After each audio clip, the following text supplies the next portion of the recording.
시청자 여러분, JTBC 뉴스룸을 시작하겠습니다. 검찰이 도이치모터스 주가 조작 사건과 관련해 김건희 여사를 불기소 처분했습니다. 고발로부터 무려 4년 6개월 만입니다.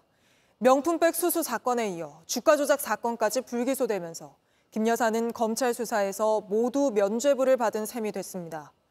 김 여사와 그 어머니는 도이치모터스에 투자해 23억 원의 차익을 냈지만 검찰은 오늘 김 여사는 주가 조작에 가담하지 않았고 주가 조작 사실을 알지도 못했다고 발표했습니다. 하지만 검찰이 이렇게 발표한 오늘도 저희 취재진은 과거 검찰의 수사 기록 속에서 이와는 배치되는 정황을 찾을 수 있었습니다. 김 여사가 1차 주가 조작의 주범, 이른바 1차 주포와도 직접 통화했고 그 전화에서 받을 돈이 더 있다는 취지로 말했다는 진술을 검찰이 확보해 뒀었다는 걸 확인한 겁니다. 오늘 검찰 불기소 결정이 나왔지만 뉴스룸은 보도를 이어가겠습니다. 첫 소식 조혜연 기자의 단독 보도로 시작합니다. 검찰은 2010년 3월 주가 조작 1차 주포 이모 씨가 차명 계좌로 김건희 여사에게 4,700만 원을 보낸 사실을 확인했습니다. 김 여사가 1차 시기 손실을 본 것과 같은 금액이라고 봤습니다. 그리고 2021년 11월 조사에서 이 씨에게 왜 돈을 보낸 건지 물었습니다. 이 씨는 김 여사로부터 1억 원쯤 돈을 빌렸거나 투자를 받았다가 안 하게 되어 다시 돌려준 것 같은데 기억나지 않는다면서 차용증이나 약정서는 없었다고 했습니다. 그러면서 2020년 초 김 여사와 직접 통화했다고 진술했습니다. 이 씨는 기사에 난 뒤 어떻게 된 것인지 잘 기억이 안 나 주변에 김 여사에게 전화를 달라고 부탁해 김 여사로부터 전화가 왔다며 이때 김 여사가 돈 거래가 있는데 1,000만 원에서 2,000만 원 정도를 받지 못했다고 말해 돈 거래가 생각이 났다고 설명했습니다. 검찰은 그럼 이 돈이 어떤 명목인지 알았을 것 아니냐고 물었고 이 씨는 김 여사도 무슨 돈인지 모른다고 했다고 답했습니다. 다만 통화 뒤에도 이 돈을 돌려주지는 않았다고 말했습니다. 김 여사도 검찰 조사에서 이 씨와 주식 외에 다른 돈 거래가 있었지만 기억나지 않는다고 진술한 것으로 확인됐습니다. 검찰은 오늘 수사 결과를 발표하며 김 여사가 이 씨에게 돈을 맡겼다가 본 손실은 6,700만 원쯤이고 증권 수수료와 세금을 빼면 5,600만 원쯤 된다고 밝혔습니다. 이 씨가 보냈다는 4,700만 원과는 맞지 않는다는 겁니다. 하지만 김 여사가 말한 받을 돈 1,200만 원은 검찰이 과거 수사와 오늘 밝힌 손실액의 차이와 비슷합니다. JTBC 조혜연입니다. 저희 보도는 이어지겠지만 검찰은 오늘 김 여사에게 불기소 처분을 최종적으로 내렸습니다. 그 내용 지금부터 상세히 전해드리겠습니다. 오늘 발표 자리에서는 결론이 결론인 만큼 취재진의 질문이 꼬리에 꼬리를 물면서 브리핑이 무려 4시간이나 이어졌습니다. 그 검찰 발표 내용부터 한민정 기자가 보도합니다. 김건희 여사는 권오수 전 도이치모터스 회장이 2009년부터 2012년 사이 주가를 조작하는 과정에서 돈을 대는 전주 역할을 했다는 의혹을 받아왔습니다. 검찰도 김 여사의 계좌 6개가 시세 조정성 주문에 활용된 걸로 파악했습니다. 권 전 회장 등에 대한 1심과 2심 재판부는 이 가운데 3개가 유죄로 인정된 시세 조종에 동원됐다고 판단했습니다. 하지만 검찰은 김 여사가 자신의 계좌가 주가 조작에 동원됐다는 걸 알았다고 볼 증거가 충분하지 않다고 밝혔습니다. 피의자가 주범들과 시세조정을 공모하였다거나 그들의 시세조정 범행을 인식 또는 예견하면서 계좌 관리를 위탁하거나 직접 주식 거래를 하였다고 보기 어려워 금일 피의자에 대해 혐의 없음 결정을 하였습니다. 김 여사가 수익을 기대하며 권 전 회장에게 계좌를 맡겼을 뿐 알았다는 증거가 없다는 겁니다. 공모뿐만 아니라 방조 혐의도 적용하기 어렵다고 설명했습니다. 시세조정 관련 다수 문자 메시지 등 그 증거가 손모 씨의 방조 사실을 충분히 뒷받침하고 있습니다. 반면에 피의자에게는 이러한 사정이나 정황이 없어 검찰은 김 여사의 어머니 최은순 씨도 혐의가 없다고 봤습니다. 계좌만 제공한 것일 뿐 시세 조종 범죄를 알기 어려웠다고 했습니다. 검찰은 수사팀이 바뀐 뒤에도 법원 판결 등을 검토해 처분을 내렸다고 밝혔습니다. 이번 결론은 김 여사가 고발된 지 4년 6개월 만이자 현 정부가 들어서 수사팀이 바뀐 뒤 2년 반 만입니다. 이 사건은 검찰총장의 지휘권이 배제돼 있어 이창수 서울중앙지검장이 수사팀의 보고를 받고 최종 결정을 내렸습니다. JTBC 한민정입니다. 이런 정황을 모두 확인하고도 검찰은 무혐의 결론을 내렸습니다. 그러면서 그 근거를 발표했는데 지금부터 하나하나 따져보겠습니다. 검찰이 김 여사가 주가 조작을 몰랐다고 판단한 근거 중 하나는 권오수 전 회장 등이 김 여사에게 주가 조작에 대해 전혀 말하지 않았다고 진술했다는 겁니다. 하지만 이들로서는 김 여사에게 주가 조작을 알렸다고 진술하는 건 주가 조작 범행을 자백하는 거나 다름없습니다. 그런데도 되레 검찰은 이들이 부인하고 있다는 점을 김 여사 무혐의 처분의 근거로 삼았습니다. 먼저 여도현 기자입니다. 검찰은 김건희 여사가 주가 조작을 모르고 계좌만 맡겼다고 봤습니다. 권오수 전 도이치모터스 회장 등 주가 조작 일당이 김 여사에게 시세 조종이나 주가 조작에 대해 말한 적이 없다는 겁니다. 그런데 권 전 회장 등은 지금까지 재판에서 주가 조작 혐의 자체를 부인했습니다.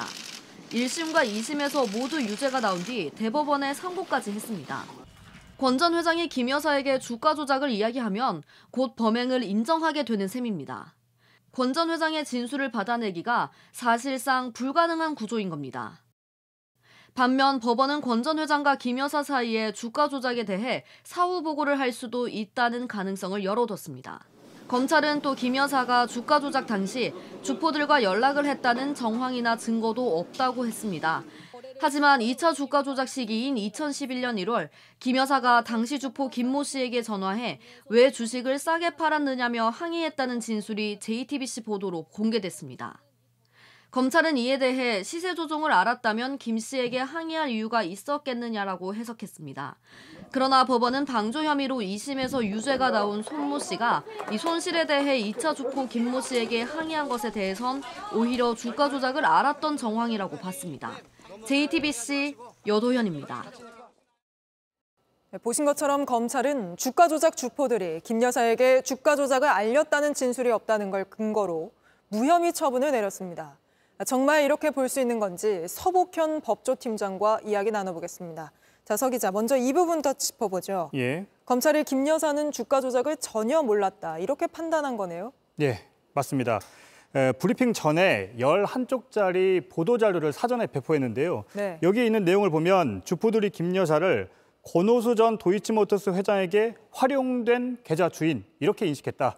이렇게 되어 있습니다. 그러니까 주가 조작을 모른 채 권 전 회장 등이 계좌만 쓴 것이다. 이런 설명입니다. 단순 투자자라는 설명이군요. 근데 예. JTBC가 단독 보도해드렸지만 2차 주포가 쓴 편지, 예.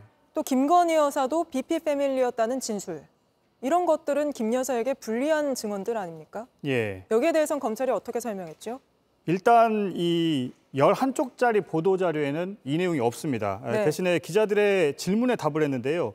우선 2차 주포의 편지에 대한 JTBC 보도에 대해선 부적절했다 이렇게 평가를 했습니다. 그러니까 보도가 부적절했다고요? 저희의 보도가? 예, 저희 보도가 부적절했다 이렇게 평가를 하면서 이미 검찰이 확인하고 법정에도 제출된 증거였다 이런 설명을 했는데요. 하지만 이 검사의 증인신문 등 이 재판 과정에서는 전혀 공개가 되지 않았습니다. 네. 오늘 보도자료에서 빠진 것처럼 만약에 JTBC가 보도하지 않았다면 계속 묻힐 뻔한 자료였습니다. 네, 그렇죠. 더군다나 그 편지는 주포가 김건희 여사를 어떻게 바라보고 있는가, 예. 그 시각이 담겨 있는 거 아닙니까? 맞습니다. 2차 주포 김모 씨가 2021년 10월 도피 중에 쓴 편지인데요. 내용을 보면요. 가장 우려하는 김건희 여사만 빠지는 우리만 달리는 상황이 올 수도 있다. 이런 내용이 담겨 있습니다. 네.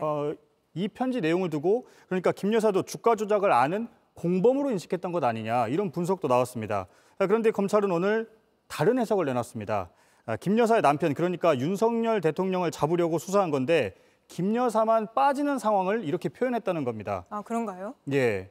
그러니까 김 여사가 주가 조작을 알고 있는데 빠졌다는 의미가 아닌 걸로 해석을 한 거죠. 검찰이 그렇게 해석할 만한 내용이 그 편지 안에 있습니까? JTBC는 이미 편지 전문을 공개를 했습니다. 네. 그런데 이 편지 전문 어디에도 김 여사 때문에 수사가 시작됐다 이런 내용은 없습니다.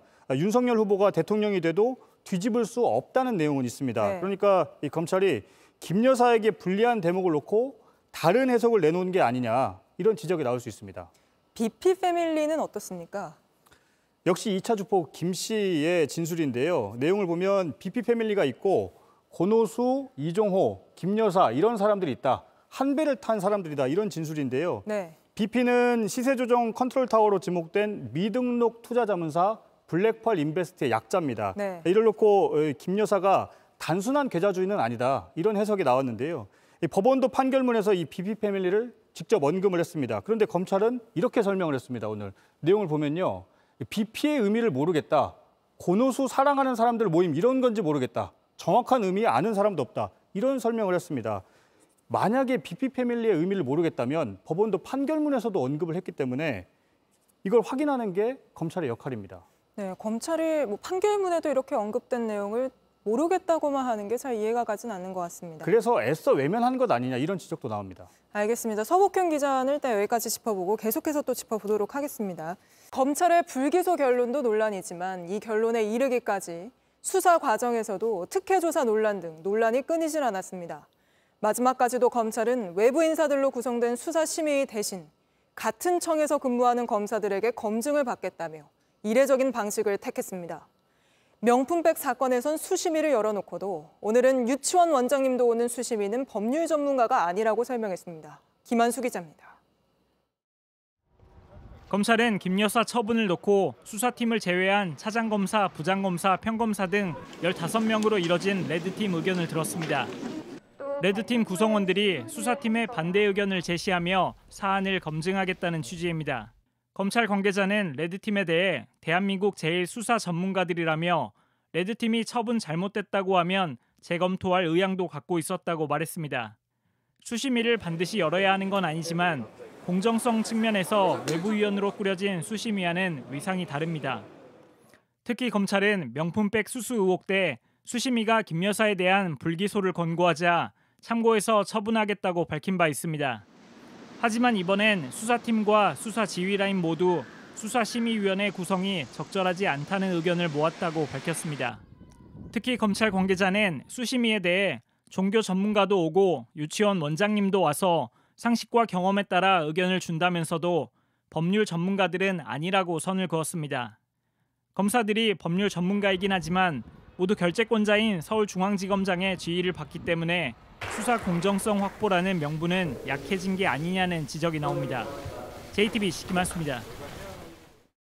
수사심의위원회까지 생략한 검찰의 결론을 두고 예견된 결과였다는 지적이 나옵니다. 이어서 또 서복현 기자와 정리해보겠습니다. 자, 서 기자, 수심위의 결정을 안 거쳤다는 지적을 두고 오늘 검찰 설명이 나왔는데 이게 좀 논리에 안 맞는 거 아닙니까? 네, 설명을 보면 수심위엔 법률 전문가가 아닌 사람들이 있다. 이렇게 설명을 했습니다. 네. 그런데 수심위는 검찰이 아닌 외부 시각으로 이 사건을 판단해서 공정성을 높이기 위해서 도입이 됐습니다. 네. 지금 위원장을 실제로 보면요. 위원장이 헌법재판관 출신입니다. 그리고 법조인과 법학 교수들도 참여를 합니다. 그런데 만약 수심위에 비법률 전문가들이 있어서 맡기지 않았다 이런 판단을 했다면 수심위 제도 자체를 부정하고 있다 이런 해석도 가능합니다. 네. 그러면 앞으로도 이 수심위는 이 존재 이유가 없는 겁니다. 그렇죠.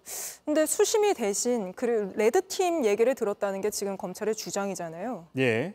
그러니까 수심위는 비법률 전문가인 반면에 레드팀엔 수사 경험이 풍부한 검사들이 있다 이런 설명인데요. 네. 하지만 외부에서 바라볼 땐 어쨌든 검찰 내부의 자체 판단일 뿐인 겁니다. 네, 게다가 같은 청에 있는 검사들이잖아요. 그렇죠. 이 최종 결재권자인 서울중앙지검장의 지휘를 받는 검사들이 이 레드팀에 참석을 했습니다. 검찰은 레드팀에서 잘못됐다고 하면 재검토할 의향이 있었다 이렇게 설명을 했지만 발표 하루 전인 어제 소집이 됐습니다. 그걸 볼 때는 이미 미리 답을 정해놓았던 것 아니냐 이런 지적이 나오고 있습니다. 네, 그동안 이 수사 과정에서도 여러 논란이 일지 않았습니까? 예. 그래서 오늘 무혐의가 예견됐던 것 아니냐 이런 시각이 있는데요. 시간 순으로 한번 좀 정리를 해보겠습니다. 올해 5월 초에 장관과 총장이 이 김건희 여사의 소환 필요성에 대해서 공감을 했습니다. 그리고 그런 다음에 이 즈음에 이원석 검찰총장이 명품백과 관련해서 전담팀을 지시를 했습니다. 네. 그리고 특혜와 성역이 없다고 공개적으로 말을 했죠. 그런데 5월 13일에 김건희 수사의 지휘 라인이 교체가 됐습니다. 지금 중앙지검의 지휘부로 이 교체가 된 겁니다. 그리고 7월 초에 이 장관에게 총장이 수사 지휘권, 그러니까 도이치모터스 지휘권을 회복시켜달라 이런 요청을 했지만 거부를 당했고 얼마 안 돼서 김건희 여사는 제3의 장소에서 조사를 받게 됐습니다. 그리고 오늘 검찰은 김 여사를 무혐의 처분했습니다. 네. 이런 흐름만 봐도 예견된 결과 아니냐 이런 지적이 나올 수밖에 없습니다. 네, 알겠습니다. 결론이 이렇게 났기 때문에 특검을 요구하는 목소리는 더 커지지 않겠습니까? 예, 검찰이 수사 중이다. 이 부분은 그동안 한편으론 특검의 반대 논리였습니다. 그러니까 네. 검찰 수사를 지켜보자 이런 논리였는데요. 오늘 검찰이 무혐의로 최종 처분을 했기 때문에 이러한 특검 반대 명분은 힘을 잃었습니다. 당장 내일 서울중앙지검 그리고 다음 주 월요일에 대검찰청 국정감사가 예정돼 있는데 이 문제가 집중적으로 다뤄질 것으로 보입니다. 알겠습니다. 오늘은 여기까지 짚어보겠습니다. 내일 국정감사 지켜보도록 하죠. 서복현 기자였습니다. JTBC 뉴스를 시청해 주셔서 고맙습니다. 저희는 저녁 6시 50분 뉴스룸에서 뵙겠습니다.